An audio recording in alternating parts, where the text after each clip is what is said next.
Get out of here now. You're not my real father, you were just a favor my parents did out of pity. The words cut through the air like broken glass in the elegant living room of the Beverly Hills home. 62-year-old Marcus Williams stood at the door with a small suitcase in his hands, watching Jessica scream like a spoiled child. The man who had worked 3 jobs to pay for her college, who had slept on the couch so she could have the bigger bedroom, who had saved every penny to give her a life he never had, was now being treated like trash in his own home. The irony was bitter. 23 years ago, when Jessica's biological parents died in a car accident, she was just a scared 5-year-old. Marcus, who worked as the family's private driver, was the only person willing to take responsibility. No wealthy relatives or close family friends wanted to bother with an orphan. Your biological parents left you in my care when they were only 19, Jessica. I raised you as my own daughter, Marcus replied with a calmness that surprised even himself, as if he had been waiting for this moment for a long time. Exactly. You raised me. You did your job as a babysitter, and now you can leave. Jessica yelled, her perfectly brushed blonde hair swaying with fury. I'm 28 years old, a successful lawyer, I have this beautiful house and a rich fiancé. I don't need you messing up my life anymore. Bradley Montenegro, the 35-year-old patrician fiancé and heir to a construction company, watched from the Italian leather armchair with a satisfied smile. His perfectly manicured nails drummed on the armrest as he savored the spectacle. Finally, love. It's about time, he murmured, without even looking at Marcus. You deserve better than, well, this. This echoed through the room with a venom Marcus knew well. In the last 2 years, since Jessica started dating Bradley, things had changed dramatically. Introductions to friends no longer included the words "my father." At parties, he was introduced as Marcus, who helped me when I was a child. Invitations to family dinners disappeared when Bradley suggested it would be embarrassing for Jessica's career. Marcus had noticed the looks. The conversations that stopped when he entered the room. The embarrassment Jessica felt when her wealthy friends asked about the older man who lived with her.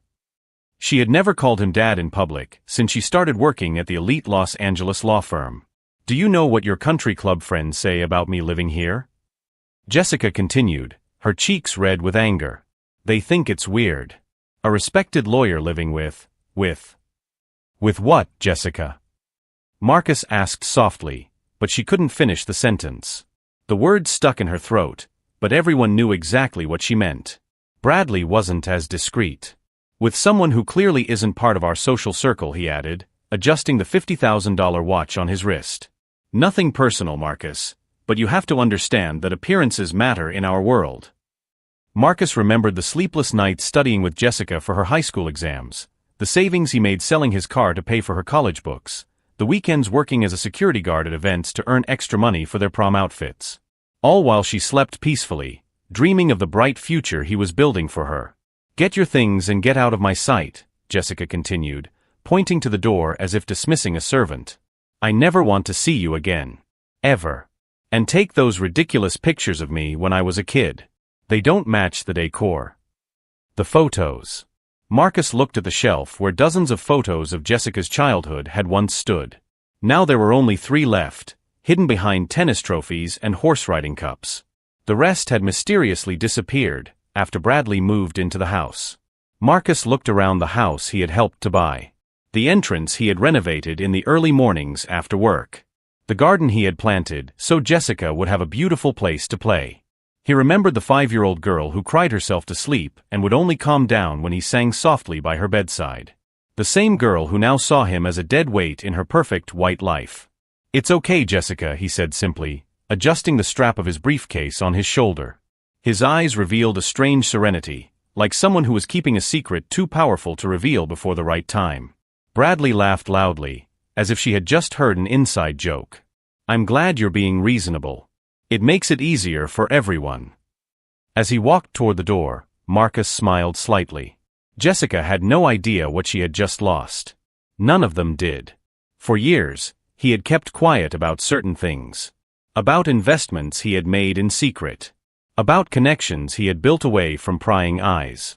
About the real reason he never had to worry about money, even though he worked at menial jobs. If you're feeling angry at this absurd ingratitude, don't forget to subscribe to the channel, because this story will show you that underestimating someone can be the biggest mistake of your life. Marcus drove his old pickup truck through the streets of Beverly Hills, watching the perfectly aligned mansions in the rearview mirror. 23 years of sacrifice had just been thrown away because of the social embarrassment of a daughter he had raised with so much love. The phone rang. It was Jessica. "Marcus, I forgot to tell you. I need you to remove all your things from the garage too. Bradley is renovating the space for a private gym." Her voice sounded cold, distant, as if she were talking to a service provider. "And another thing, please don't show up at my office anymore. The partners have made some uncomfortable comments." Marcus gripped the steering wheel tighter. The garage he had built himself on weekends, brick by brick, would now be erased from history as if it had never existed. "I understand," he replied simply. "Great. Oh, and Marcus." Jessica paused dramatically. "It would be best if you didn't mention to anyone who raised me. It could cause misunderstandings about our family background." The call ended without a goodbye. Marcus parked in front of a small cafe on the outskirts of town, where he had worked as a night cleaner years ago to pay for Jessica's school books. The place was exactly the same, simple and cozy, completely different from the fancy restaurants Jessica now frequented with Bradley. Inside the cafe, he found Robert Chun, an old friend from hard times. Robert had been his colleague at the cleaning company and now ran his own security business. "Marcus. Man, I haven't seen you in ages," Robert greeted him with a genuine smile. "How's Jessica? I hear she's become a famous lawyer." Marcus took a deep breath.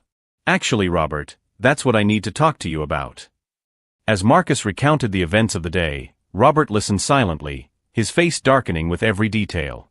When Marcus finished, Robert shook his head in disapproval. "After all you did for her? Man, I remember when you sold your lunch to buy school supplies for the girl. You worked 3 shifts and still helped her with her homework in the middle of the night." "She doesn't remember that," Marcus muttered, stirring his now cold coffee. "Or she pretends she doesn't," Robert corrected. "You know this isn't just about social embarrassment, right? It's about money. This Bradley guy probably filled her head with ideas about inheritance, family wealth." Marcus nodded slowly. Over the past few months, he had noticed Bradley asking subtle questions about family financial planning and estate planning. The young man had automatically assumed that Marcus had nothing of value to leave behind. "The funny thing," Marcus said with a wry smile, "is that they think they know everything about me." Robert raised his eyebrows. "Like what?" "Remember those investments I started making when Jessica was in college? The tech company stock I bought with the settlement money from my brother's accident." "I vaguely remember. You said it was a risk, but worth a shot." Marcus took his cell phone out of his pocket and showed Robert the screen. It was a banking app showing an investment account. Robert almost choked on his coffee. $5.5 million? "Marcus, is that real?" "The company I invested in has grown 1,200% in the last 15 years. I never told Jessica because I wanted to make sure she loved me for who I am, not what I have." Marcus calmly put his phone away. "Looks like I found out the answer today." Robert was silent for a few seconds, processing the information. "And now? What are you going to do?" Marcus smiled for the first time that day, but it wasn't a happy smile. It was the smile of someone who had just realized he held all the cards in a game he thought he was losing. "First, I'm going to give them exactly what they asked for. I'm going to walk out of Jessica's life completely, no drama, no fuss." Marcus stood up from the table. "Then I'm going to show this whole town who Marcus Williams really is." "How?" Robert asked, intrigued. "Do you still have contacts in the business community?" "A few. Why?" Marcus grabbed a napkin and wrote down a number. "Call this guy tomorrow morning. Tell him you have a client interested in making significant investments in the area. Don't mention my name yet." Robert looked at the number. It was the phone number for Harrison and Associates, one of the most exclusive financial consulting firms in Los Angeles. "Marcus, what are you planning?" "Jessica wants me to disappear from her life because she considers me a social embarrassment?" Marcus adjusted his cap and walked toward the door. "I'll give her exactly that. I'll disappear from the Marcus she knows and re-emerge as someone she could never imagine." Each new humiliation had only fueled something inside him that his oppressors couldn't see, a quiet determination strengthened by the very injustice they tried to impose on him. What those privileged people didn't know was that every act of contempt was signing their own surprise sentence. The next morning, Robert made the call to Harrison and Associates as agreed. The receptionist, accustomed to elite clients, almost hung up when she heard it was about an investor interested in opportunities in the region. "What is the client's net worth?" she asked coldly. "Between $5 and $6 million, Robert replied, trying to keep his voice natural. The tone changed instantly. "One moment, please. I'll transfer you to Mr. Harrison." Meanwhile, Marcus was in a modest hotel in the city center, far from the glitz of Beverly Hills, organizing documents he had kept in a safe for years. Stock certificates, bank statements, investment receipts, all meticulously filed and updated. His phone rang. It was Jessica. "Marcus, I need you to sign some papers," she said without even saying hello. "It's about the transfer of ownership of the house. Since you lived with us, there are some legal issues we need to resolve." "What kind of issues?" Marcus asked, even though he already knew the answer. Bradley spoke to his lawyer. "Apparently, since you lived in the house for over 2 years, you may have some legal claim to the property. We need a formal waiver." Marcus smiled wryly. Bradley was being even greedier than he had imagined. "I see. And where am I supposed to sign these papers?" "At Bradley's lawyer's office tomorrow at 2 in the afternoon. Don't be late, because we have an important dinner afterward." "I'll be there on time." Jessica hung up without saying goodbye. 2 hours later, Marcus was sitting in the glass and marble office of Harrison and Associates, being treated like royalty. Jonathan Harrison, a 50-year-old man in a $3,000 suit, practically bowed when he greeted him. "Mr. Williams, it's an honor to have you here. Your investments in technology have been brilliant. Valuetech has grown extraordinarily in the last 15 years. Marcus nodded calmly. "I was lucky to get in early. Now I want to diversify." Of course. What area are you thinking about?" "Commercial real estate. Specifically, I'm interested in properties that can have a positive social impact." Marcus paused deliberately. "Are you familiar with the area where they're building those new luxury residential complexes?" Harrison perked up. "Beverly Hills? Of course. There are some excellent opportunities there. Actually, I'm thinking of something different. I want to invest in community centers, mentoring programs for underprivileged youth, scholarships." Marcus let the sentence hang in the air. "Places where people like me, who came from humble beginnings, can help the next generation." Harrison blinked, clearly confused by the direction of the conversation, but the size of Marcus's investment spoke louder than any hesitation. "That's an admirable project, Mr. Williams. I can organize an event to introduce you to the key players in the region. Many important people would like to meet you." "Important people?" Marcus feigned interest. "Like who?"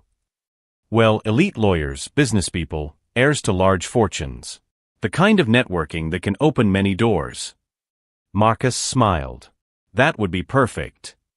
That afternoon, Jessica was at the law firm where she worked, telling her colleagues how she had finally resolved the situation with Marcus. "You can't imagine the relief," she said during lunch at the executive floor French restaurant.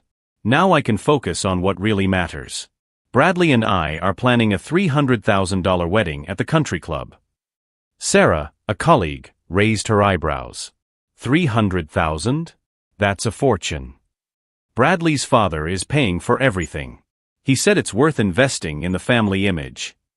Jessica twirled her $50,000 engagement ring on her finger. "By the way, do you guys know anyone who needs a driver? Marcus is experienced, punctual." Laughter echoed around the table. Jessica felt validated by her friend's approval.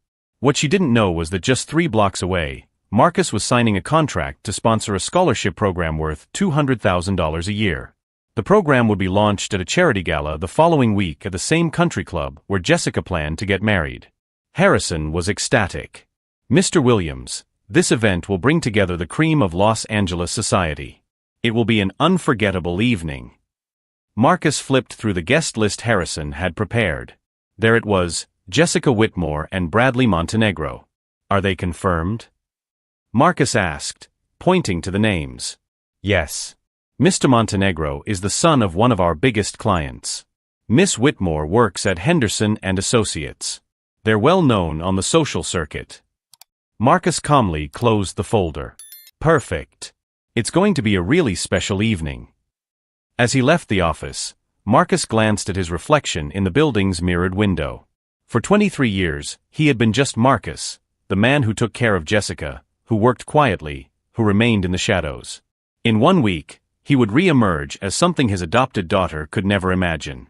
What Jessica and Bradley couldn't see was that every act of contempt had only strengthened the resolve of a man they never truly knew.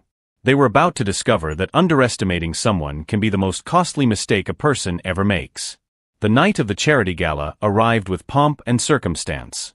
The Beverly Hills Country Club was unrecognizable, decorated with golden lights and flower arrangements that cost more than many people earn in a year. Luxury cars paraded through the main entrance as photographers jostled for the best shots of the distinguished guests. Jessica and Bradley arrived in style in his red Porsche, she wearing an $8,000 designer dress and he sporting an impeccable Italian tuxedo. Both felt at home in this environment of ostentation and privilege. Finally, an event worthy of us, Jessica commented, adjusting the pearl necklace Bradley had given her as a gift. No. Inappropriate people to ruin the evening.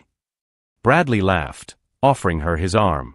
That's the way it should be, honey. People like us deserve to be among people like us. They entered the main hall, greeting acquaintances and posing for photos. Jessica was beaming, feeling validated by the exclusive environment. Rumor had it that the mysterious host was a millionaire investor who was considering large donations to the local community. Who is the organizer of this event? Jessica asked Sarah, her colleague from the office. No one knows for sure. They say it's a man named Marcus Williams, but he hasn't shown up yet. Apparently, he's very discreet and prefers to work behind the scenes. Jessica frowned. The name sounded familiar, but in the hustle and bustle of the evening, she couldn't make the connection. The official presentation began at 8 o'clock sharp. Jonathan Harrison, elegant in his tuxedo, took the stage with a beaming smile. Ladies and gentlemen, it is with great pleasure that I introduce the man who made this evening possible. A visionary who has decided to invest $2 million in scholarships for underprivileged youth, in addition to funding 3 community centers in the Los Angeles metropolitan area. Applause echoed through the hall. Jessica and Bradley applauded mechanically, more interested in networking than philanthropy. A man who proves that true wealth lies in lifting others to your level. Please welcome Marcus Williams. Jessica stopped applauding. The blood ran cold in her veins. Marcus took the stage with elegance, wearing a perfectly tailored tuxedo. His demeanor was different, more confident, more imposing. When the spotlight illuminated him completely, an awkward silence fell over the ballroom. Good evening, Marcus said into the microphone, his voice echoing clearly throughout the room. Thank you for being here to support a cause that is very dear to me, ensuring that talented young people have the same opportunities, regardless of their social background or skin color. Jessica felt her legs go weak. Bradley looked at her, confused, noticing her sudden pallor. You must be wondering why I chose to invest specifically in education, Marcus continued, his eyes scanning the crowd until they found Jessica. The answer is simple.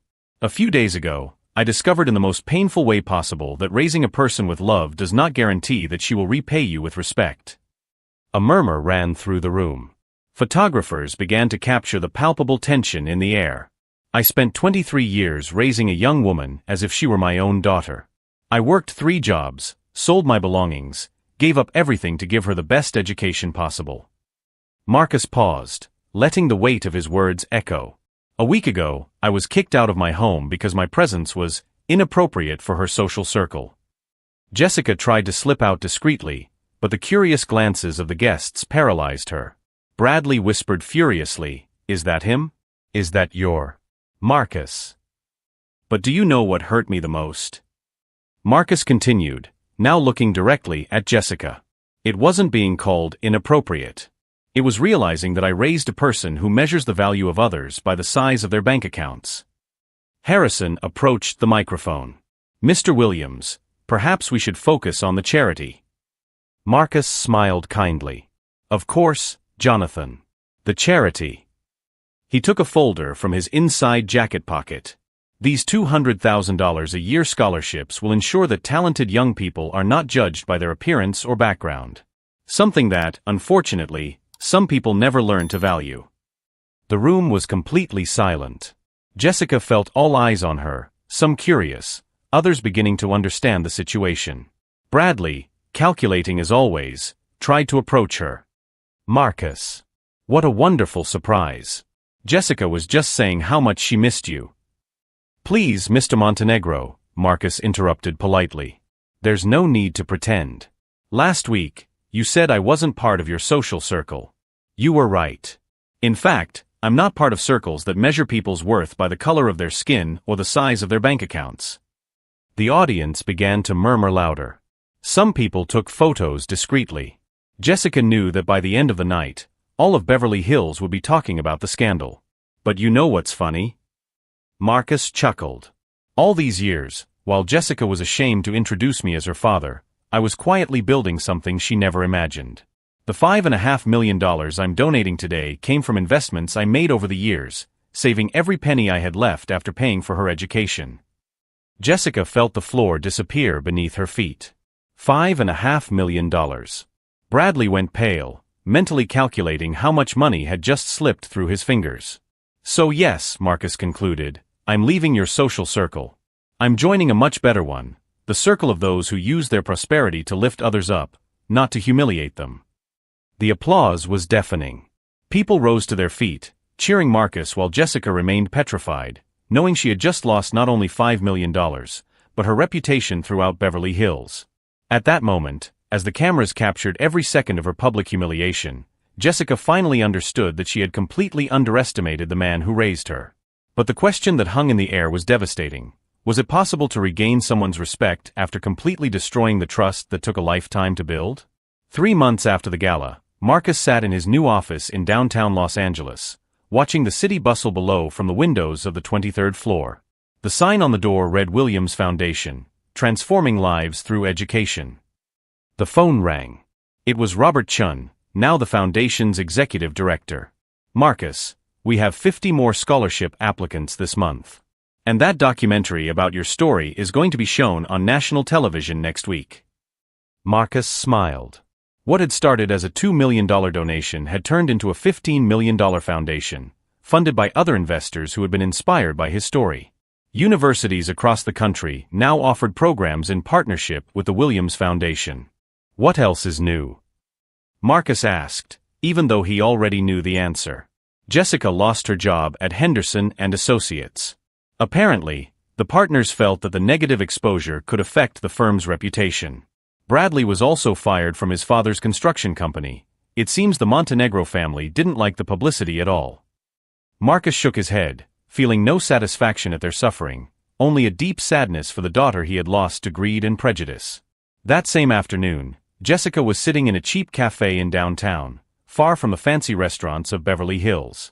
Her savings were gone, her luxury apartment had been sold to pay off debts, and Bradley had ended their relationship the morning after the gala.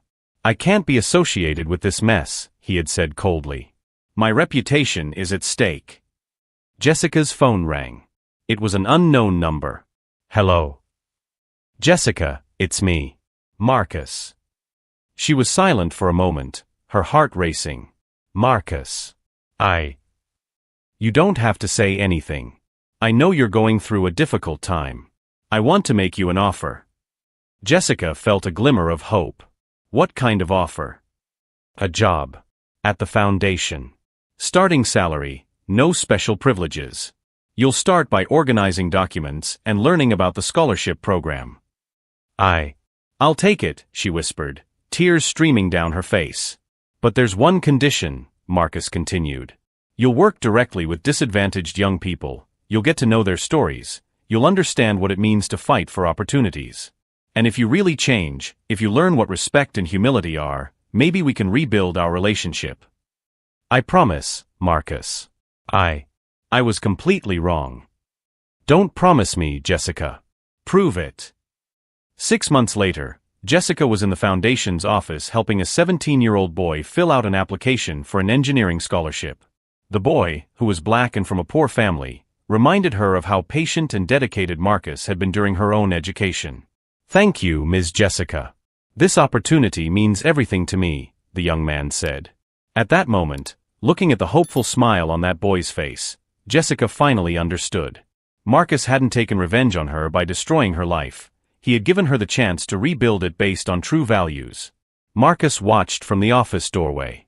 Jessica had been working at the foundation for 6 months, earning a modest salary, living in a modest apartment, and for the first time in years, she seemed genuinely happy helping other people.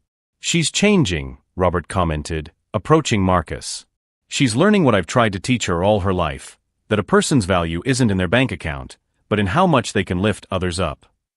That night, Jessica called Marcus. "Dad," she said, using the word for the first time in years. "I wanted to thank you for not giving up on me, even when I deserved it." Marcus smiled, feeling his heart warm. "Sometimes people have to lose everything to find out what really matters, daughter." Marcus Williams' story became a national phenomenon.